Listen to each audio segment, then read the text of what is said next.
on? How y'all doing? So I have to comment. I've been watching Stephanie Mills' interview on Vlad TV, um, by the brother interviewing Stephanie Mills, not Vlad. But she didn't talk about Michael Jackson. She talked about different things. But I like her pro-blackness. I always gave Stephanie Mills one of the most underrated talents ever. And before anybody asked, she would mop the floor on Beyonce and Rihanna on their best day. She would mop the floor on over 80-90% of what's out here today without trying, because she could still perform. She got classic songs that she could sing. She got whiteball for being too black, and the industry didn't want to touch her. That's another story, another video. But I always talk about that, and I will. But let me get to what she said that really, one of the things that I like. She called out black journalists. She called out Oprah and Gayle King. She called them out for going after Michael Jackson, who was deceased, and trying to pimp the peg. Called them out for going after Kobe Bryant, deceased. Remember when Gayle tried to go after Snoop and try to use that to get at Kobe? And of course, Gayle King with R. Kelly. And like Stephanie says, I wasn't there to know all the details, but I'm going to tell you something. It was poor journalism. But when a black man is down to something, they stick some of these sisters in the place on the plantation to make a mark. And best believe these ain't by accident. They do this on purpose, because if they can put a foot on top of you and bury you, they will. And two of the three are deceased. And R. Kelly, who's looking at he just got another 20-year sentence, and I may address that in the video, to see it'll be about 80 by the time he gets out. And however you look at that situation, I've told you before, I'm not condoning his actions, and he's got to deal with the consequences. But I also going to say that, hey, this was a made for theater between Hollywood and this was a political maneuver. Because if they want R. Kelly off the streets or wanted something, they would have gone after him in his peak and his prime.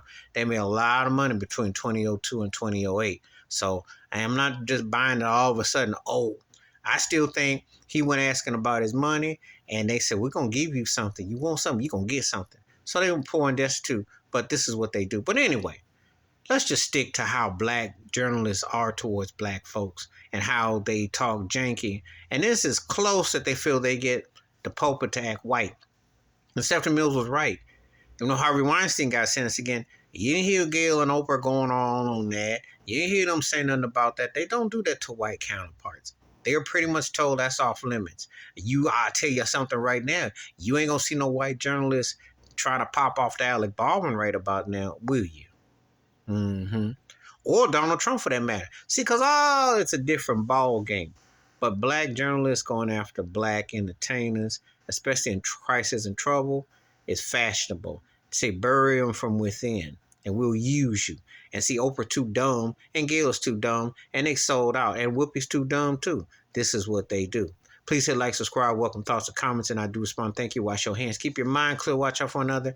And share the video if you want to. And Stephanie Mills not only is one of the baddest talents ever, she's also one of the few real folks out there in that industry too.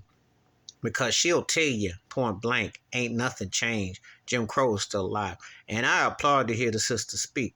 Because we don't get no real blackness no more. And don't let hip-hop fool you in the fakery of these so-called billionaires and the fakery of their clothing line and alcohol. Because look at what they're selling.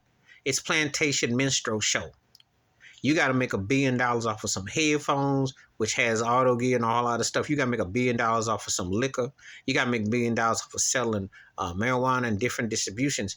You're just doing what the man wants you to do. It ain't off of your creativity per se. It's a lot of hands being touched, but they not telling the truth. Stephanie Mills told the truth. I'm out. Peace.